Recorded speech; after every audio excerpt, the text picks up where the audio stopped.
ইতিমধ্যে ইসরায়েলি পার্লামেন্টে একটি আইন পাস হয়েছে, যা নিয়ে বিশ্বজুড়ে উঠেছে তীব্র প্রশ্ন। এই আইনের মূল কথা কি? অধিকৃত পশ্চিম তীর, যাকে আমরা পশ্চিম তীর নামে জানি, সেখানে ফিলিস্তিনিদের বিরুদ্ধে নির্দিষ্ট কিছু অভিযোগে প্রমাণিত হলে মৃত্যুদণ্ড কার্যকর করার পথ খুলে দেওয়া হয়েছে।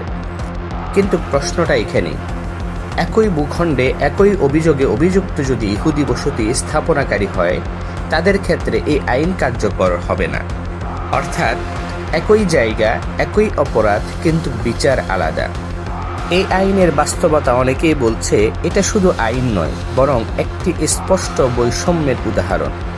ইতিহাস ঘেঁটে দেখলে এই অঞ্চলে বহুদিন ধরে আলাদা আইন কাঠামো চলছে।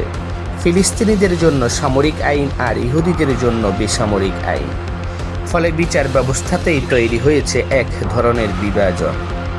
মানবাধিকার সংগঠনগুলো যেমন অ্যামনেস্টি ইন্টারন্যাশনাল এবং হিউম্যান রাইটস ওয়াচ এমন নীতিকে কঠোর ভাষায় সমালোচনা করেছে। তাদের মতে এই ধরনের আইনি পার্থক্য আন্তর্জাতিক মানবাধিকার নীতির পরিপন্থী। এখন প্রশ্ন উঠছে, যে রাষ্ট্র নিজেই একই ভূমিতে দুই ধরনের আইন চালায়, সেখানে ন্যায় বিচার কোথায়? আর সেই রাষ্ট্রই আবার অন্য দেশকে দোষারোপ করে অস্থিতিশীলতা তৈরির জন্য। বিশ্ব রাজনীতিতে প্রায় আমরা দেখি শক্তিশালী পক্ষ নিজেদের অবস্থানকে ন্যায় হিসেবে তুলে ধরে, আর দুর্বলদের কণ্ঠ চাপা পড়ে যায়।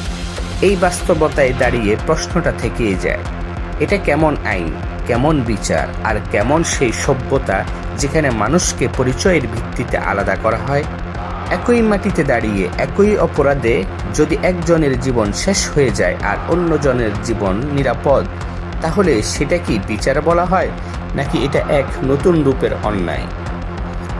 সত্যটি জানতে আমাদের চ্যানেলটি সাবস্ক্রাইব করে আমাদের সাথেই থাকুন।